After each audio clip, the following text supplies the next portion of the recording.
December 16, 2012 ಭಾರತವೇ ಬೆಚ್ಚಿ ಬೀಳುವಂತಹ ಸುದ್ದಿ. ಒಂದು ಹೆಣ್ಣಿಗೆ ನಡೆದ ಭಯಾನಕ ಘಟನೆ ಪ್ರತಿಯೊಬ್ಬ ಮನೆಯ ತಂದೆ ತಾಯಂದಿರಿಗೆ ನಡುಕ ಉಂಟು ಮಾಡಿತ್ತು. ಅಷ್ಟೇ ಅಲ್ಲ, ಈ ಒಂದು ಕೃತ್ಯದಿಂದ ಹೆಣ್ಣು ಮಕ್ಕಳು ಮನೆಯಿಂದ ಹೊರಗೆ ಬರೋದಕ್ಕೆ ತುಂಬಾನೇ ಭಯ ಪಡ್ತಾ ಇದ್ರು. ಹೌದು, ಈ ನಿರ್ಭಯ ಕೇಸ್ ನಡೆದು ಆದ್ಮೇಲೇನೆ ಸಂವಿಧಾನದಲ್ಲಿ ಹೆಣ್ಣು ಮಕ್ಕಳಿಗೆ ಮತ್ತಷ್ಟು ಹೊಸ ಕಾನೂನು ಕ್ರಮಗಳನ್ನ ಜಾರಿಗೊಳಿಸಲಾಗುತ್ತೆ. ಏನಿದು ನಿರ್ಭಯ ಕೇಸ್? ಬನ್ನಿ ನೋಡೋಣ ನಮ್ಮ ಕೇಸ್ ಸ್ಟಡಿನಲ್ಲಿ.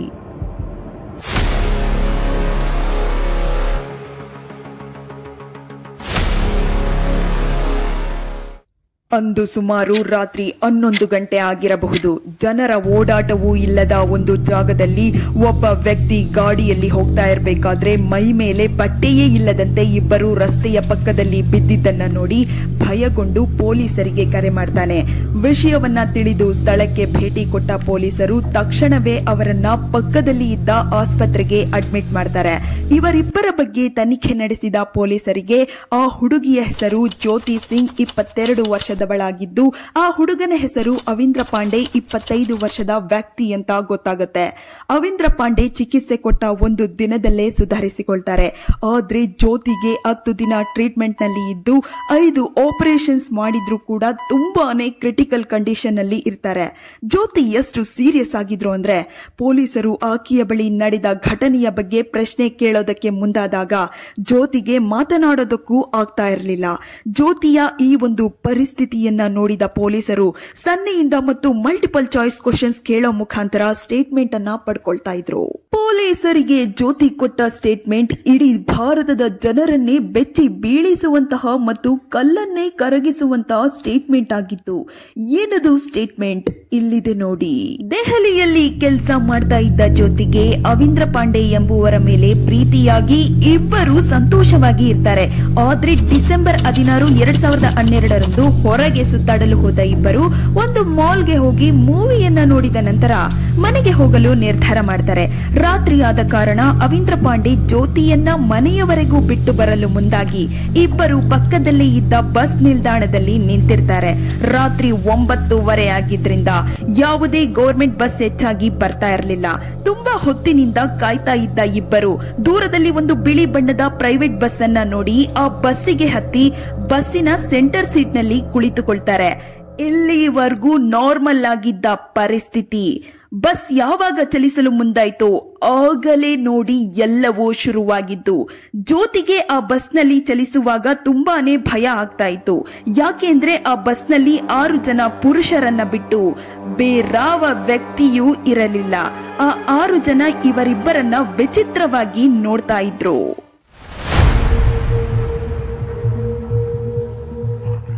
ಭಯದಲ್ಲೇ ಕುಳಿತಿದ್ದ ಇಬ್ಬರಿಗೆ ಮತ್ತೊಂದು ಶಾಕ್ ಆಗುತ್ತೆ. ಯಾಕೆ ಅಂದ್ರೆ ಇವರು ಹೇಳಿದ ಅಡ್ರೆಸ್ಗೆ ಹೋಗೋದನ್ನ ಬಿಟ್ಟು ಬಸ್ ಬೇರೆ ಯಾವುದೋ ಹೊಸ ದಾರಿಯಲ್ಲಿ ಹೋಗ್ತಾ ಇರುತ್ತೆ.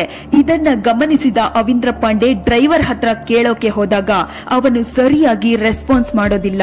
ಸರಿ, ಬೇರೆ ಪ್ಯಾಸೆಂಜರ್ ಹತ್ರ ಕೇಳೋಣ ಅಂತ ಬಸ್ ಹಿಂದೆ ಕೂತಿದ್ದ ಒಬ್ಬ ವ್ಯಕ್ತಿ ಹತ್ರ ಬಸ್ ಯಾಕೆ ಬೇರೆ ರೂಟ್ ನಲ್ಲಿ ಹೋಗ್ತಾ ಇದೆ, ಏನಾದ್ರೂ ಪ್ರಾಬ್ಲಮ್ ಅಂತ ಕೇಳಿದಾಗ ಅವಿಂದ್ರ ಅವರ ಪ್ರಶ್ನೆಗೆ ಆನ್ಸರ್ ಮಾಡದೆ ರಾತ್ರಿ ಹೊತ್ತು ಹುಡುಗಿ ಜೊತೆ ಎಲ್ಲಿಗೆ ಹೋಗ್ತಾ ಇದೆಯಾ ಅಂತ ಹೊಡೆಯೋಕೆ ಶುರು ಮಾಡ್ತಾರೆ. ಆ ಬಸ್ ನಲ್ಲಿ ಒಟ್ಟು 6 ಜನ, ಡ್ರೈವರ್ ನ ಹೊರತುಪಡಿಸಿ ಉಳಿದ 5 ಜನ ಅವಿಂದ್ರ ಪಾಂಡೆಯವರನ್ನ ಪ್ರಾಣ ಹೋಗೋ ರೀತಿಯಲ್ಲಿ ಹೊಡಿತಾ ಇದ್ದಾರೆ.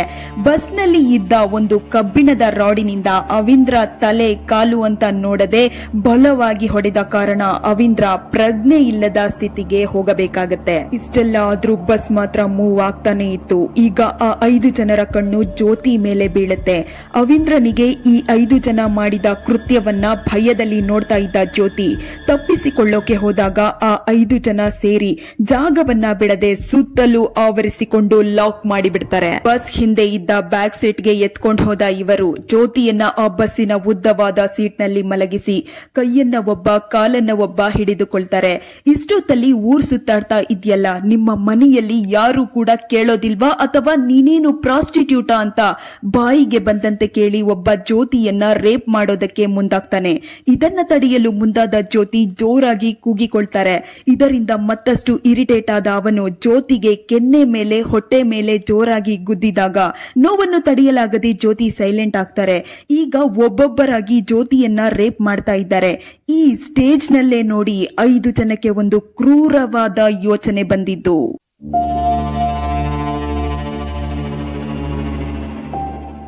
ಎಲ್ ಶೇಪ್ ಆಗಿರೋ ಈ ಐರನ್ ರಾಡ್ ನ ಬಸ್ಸಿನ ಒಂದು ವೀಲ್ ರಿಮೂವ್ ಮಾಡೋಕೆ ಬಳಕೆ ಮಾಡಲಾಗುತ್ತೆ. ಇದನ್ನ ನೋಡಿದ ಇವರು ಜ್ಯೋತಿಯ ಪ್ರೈವೇಟ್ ಪಾರ್ಟ್ ಒಳಗೆ ಹಾಕಿ ತುಂಬಾ ಆಕ್ರೋಶವಾಗಿ ಪೆನೆಟ್ರೇಟ್ ಮಾಡ್ತಾ ಇರಬೇಕಾದ್ರೆ ಪ್ರಾಣ ಹೋಗೋ ರೀತಿಯಲ್ಲಿ ಇದ್ದ ನೋವನ್ನ ತಡೆದುಕೊಳ್ಳೋದಕ್ಕೆ ಆಗದೆ ಜೋರಾಗಿ ಅಳ್ತಾ ಕಿರ್ಚಾಡ್ತಾ ಇದ್ದಾರೆ ಜ್ಯೋತಿ. ಇಲ್ಲಿಗೆ ಬಿಡದ ಇವರು ಜ್ಯೋತಿಯ ಪ್ರೈವೇಟ್ ಪಾರ್ಟ್ ಒಳಗೆ ಕೈ ಹಾಕಿ ಇನ್ನರ್ ಪಾರ್ಟ್ಸ್ ನ ಕಿತ್ತು ತೆಗೆಯೋದಕ್ಕೆ ಒಳಗೆ ಕೈ ಹಾಕಿ ಪ್ರೈವೇಟ್ ಪಾರ್ಟ್ಸ್ ನ ಎಳಿತಾ ಇದ್ದಾರೆ. ಇದರಿಂದ ರಕ್ತಸ್ರಾವ ಜಾಸ್ತಿಯಾಗಿ ಜ್ಯೋತಿ ಅನ್ಕಾನ್ಶಿಯಸ್ ಆಗಿಬಿಡ್ತಾರೆ. ಇಲ್ಲಿಗೆ ನಿಲ್ಲಿಸದ ಇವರು ಜ್ಯೋತಿ ಪ್ರಜ್ಞೆ ತಪ್ಪಿದಾಗಲೆಲ್ಲ ಜ್ಯೋತಿಯ ಕೆನ್ನೆಗೆ ಜೋರಾಗಿ ಹೊಡೆದು ಎಚ್ಚರಿಸಿ ಅವರ ಕಾಮವನ್ನ ಕಂಪ್ಲೀಟ್ ಆಗಿ ತೀರಿಸಿಕೊಳ್ಳುವವರೆಗೂ ಕೂಡ ಇದನ್ನ ರಿಪೀಟ್ ಮಾಡಿದ್ದಾರೆ. ಇದರ ಪರಿಣಾಮ ಜ್ಯೋತಿಯ ಕರುಳೆ ಹೊರಗೆ ಬಂದಿತು ಎಂದು ರಿಪೋರ್ಟ್ ನಲ್ಲಿ ತಿಳಿಸಲಾಗಿತ್ತು. ಇಷ್ಟೆಲ್ಲ ಘಟನೆ 1 ಅವರ್ ನಲ್ಲಿ ನಡೆಯುತ್ತೆ. ನಂತರ ಆ 6 ಜನ ಇಬ್ಬರ ಬಟ್ಟೆ, ಸೆಲ್ ಫೋನ್ಸ್, ದುಡ್ಡು ಎಲ್ಲವನ್ನ ಕಳ್ಳತನ ಮಾಡಿ ಬಸ್ ಮೂವ್ ಆಗ್ತಾ ಇರಬೇಕಾದ್ರೇನೆ ಜ್ಯೋತಿ ಮತ್ತು ಅವಿಂದ್ರ ಪಾಂಡೆಯವರನ್ನ ಬಸ್ಸಿನಿಂದ ಎಸೆತಾರೆ. ಆಗ ಬಸ್ ಡ್ರೈವರ್ ಆಗಿದ್ದ ರಾಮ್ ಸಿಂಗ್ ಇಬ್ಬರ ಮೇಲೂ ಬಸ್ ಅನ್ನ ಹತ್ತಿಸಿ ಹೋಗಿ ಬಿಡೋಣ ಅಂದಾಗ ಹೊಡೆದ ಏಟಿಗೆ ಇಬ್ಬರು ಬದುಕಿರೋದಕ್ಕೆ ಚಾನ್ಸೇ ಇಲ್ಲ ಅಂದ್ಕೊಂಡು ಅಲ್ಲಿಂದ ಹೋಗಿ ಬಿಡ್ತಾರೆ. ಮಾರನೇ ದಿನ ನ್ಯೂಸ್ ಚಾನೆಲ್ಸ್, ಪತ್ರಿಕೆ, ಟಿವಿ ಎನ್ನದೇ ಎಲ್ಲಾ ಮೀಡಿಯಾದಲ್ಲೂ ಒಂದೇ ಸುದ್ದಿ, ನಿರ್ಭಯಾ ಗ್ಯಾಂಗ್ ರೇಪ್. ಈ ಸುದ್ದಿಯನ್ನ ಕೇಳಿದ ಜನರು ಪ್ರತಿಭಟನೆಗೆ ಮುಂದಾಗ್ತಾರೆ. ಹೆಣ್ಣು ಮಕ್ಕಳು ರಾತ್ರಿ ಹೊತ್ತು ಹೊರಗಡೆ ಬರೋದಕ್ಕೂ ಭಯ ಪಡ್ತಾ ಇದ್ರು. ತುಂಬಾ ಕ್ರಿಟಿಕಲ್ ಕಂಡೀಷನ್ ನಲ್ಲಿ ಇದ್ದ ಜ್ಯೋತಿಗೆ ಭಾರತದಲ್ಲಿ 10 ದಿನ ಚಿಕಿತ್ಸೆ ಕೊಟ್ಟು ಅದು ವರ್ಕೌಟ್ ಆಗದೆ ಸರಿಯಾಗಿ ಡಿಸೆಂಬರ್ 27ರಂದು ಸಿಂಗಪೂರ್ನಲ್ಲಿ ಇರುವ ತುಂಬಾನೇ ಫೇಮಸ್ ಆಗಿರೋ ಮೌಂಟ್ ಎಲಿಜಬೆತ್ ಆಸ್ಪತ್ರೆಗೆ ಕರೆದೊಯ್ಯಲಾಗುತ್ತೆ. ಸಿಂಗಪೂರ್ನಲ್ಲಿ ಜ್ಯೋತಿಯ ಕಂಡೀಷನ್ ನೋಡಿ ಆಕೆಯನ್ನ ಚೆಕ್ ಮಾಡಿದ ಡಾಕ್ಟರ್ಸ್ ಜ್ಯೋತಿಯ ಲಂಗ್ಸ್ ಮತ್ತು ಕೆಳಹೊಟ್ಟೆಯ ಭಾಗದಲ್ಲಿ ಸಿವಿಯರ್ ಇನ್ಫೆಕ್ಷನ್ ಆಗಿದೆ ಎಂದು, ಮಾನವನ ಹಲ್ಲಿನಲ್ಲಿ ಕಚ್ಚಿದ ಗುರುತುಗಳು ದೇಹದ ಎಲ್ಲಾ ಕಡೆ ಇದೆ ಎಂದು ಮತ್ತು ಬ್ರೈನ್ ನಲ್ಲಿ ಕೂಡ ಇಂಜುರೀಸ್ ಆಗಿದೆ ಅಂತ ಹೇಳ್ತಾರೆ. ಜೀವಕ್ಕೆ ಹೋರಾಡ್ತಾ ಇರೋ ಜ್ಯೋತಿಯ ಪರಿಸ್ಥಿತಿ ಒಂದೊಂದು ಗಂಟೆಗೂ ತುಂಬಾನೇ ಸೀರಿಯಸ್ ಕಂಡೀಷನ್ಗೆ ಹೋಗ್ತಾ ಇದೆ. ಅದಲ್ಲದೆ ಜ್ಯೋತಿಯವರನ್ನ ಫ್ಲೈಟ್ ನ ಮುಖಾಂತರ ಸಿಂಗಪೂರ್ಗೆ ಎತ್ಕೊಂಡು ಬಂದಿದ್ದರಿಂದ ಅವರ ಕಂಡೀಷನ್ ಮತ್ತಷ್ಟು ಕ್ರಿಟಿಕಲ್ ಆಗಿತ್ತು. ಡಿಸೆಂಬರ್ 27 ಮುಂಜಾನೆ ಗಂಟೆ 4:45 ಕರೆಕ್ಟ್ ಆಗಿ 11 ದಿನಗಳ ಹೋರಾಟದ ನಂತರ ತಮ್ಮ ಕುಟುಂಬದವರ ಪಕ್ಕದಲ್ಲೇ ಪ್ರಾಣವನ್ನ ಬಿಡ್ತಾರೆ ಜ್ಯೋತಿ.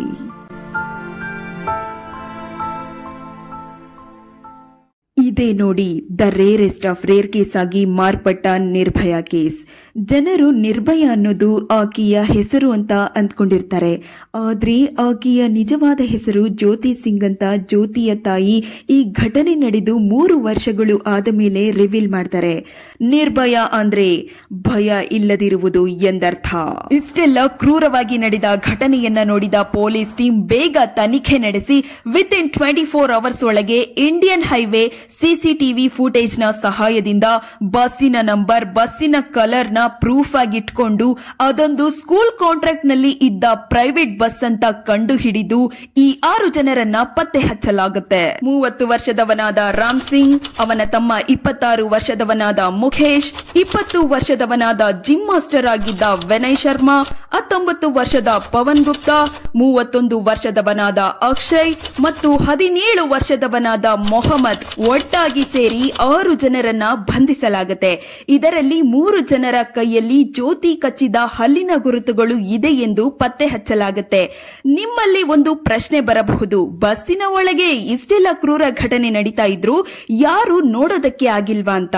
ಆದ್ರೆ ಆ ಬಸ್ಸಿನ ಕಿಟಕಿಯ ಒಳಗೆ ಇದ್ದ ಗಾಜು ಕಪ್ಪು ಬಣ್ಣದ ಟಿಂಟೆಡ್ ಗಾಜು ಆಗಿದ್ದರಿಂದ ಹೊರಗಡೆಯಿಂದ ಯಾರು ಏನೇ ನೋಡಿದ್ರು ಕೂಡ ಕಾಣೋದಿಲ್ಲ. ಈ ಅರೆಸ್ಟ್ ಆದ 6 ಜನರಲ್ಲಿ ಮುಖೇಶ್ ಸಿಂಗ್ ಪೊಲೀಸ್ ಕಸ್ಟಡಿನಲ್ಲಿ ನೀಡಿದ ಹೇಳಿಕೆಗಳು ಜನರ ಆಕ್ರೋಶಕ್ಕೆ ಮತ್ತಷ್ಟು ಕಾರಣ ಆಗುತ್ತೆ. ಅದೇನಂದ್ರೆ, ಒಂದು ಡೀಸೆಂಟ್ ಆದ ಹೆಣ್ಣು 9 ಗಂಟೆಗೆ ಎಲ್ಲೂ ಕೂಡ ಸುತ್ತಾಡೋದಿಲ್ಲ, 2 ಕೈ ಸೇರಿದ್ರೇನೆ ಚಪ್ಪಾಳೆ. ರೇಪ್ ಮಾಡಬೇಕು ಅಂತ ಯೋಚನೆ ಬರೋದಕ್ಕೆ ಹೆಣ್ಣು ಮಕ್ಕಳೇ ಕಾರಣ. ಅಂದು ಜ್ಯೋತಿ ಹಾಕಿದ ಬಟ್ಟೆನೆ ನನ್ನನ್ನ ಆಸೆಗೆ ಬಲಿ ಮಾಡ್ತು. ಅದಲ್ಲದೆ ಅಂದು ಜ್ಯೋತಿ ನಮ್ಮನ್ನ ಅಲೋ ಮಾಡಿದ್ರೆ ಅವಳು ಸತ್ತು ಹೋಗದೆ ಜೀವಂತವಾಗಿ ಇರ್ತಾ ಇದ್ಲು ಅಂತ ನಾಚಿಕೆ ಇಲ್ಲದ, ಮಾನವೀಯತೆ ಇಲ್ಲದ ಸ್ಟೇಟ್ಮೆಂಟ್ ಅನ್ನ ಕೊಟ್ಟಿದ್ದ. कभी एक हाथ से नहीं बचती, दोनों हाथों से बचती है। ये चीज देखी जाए।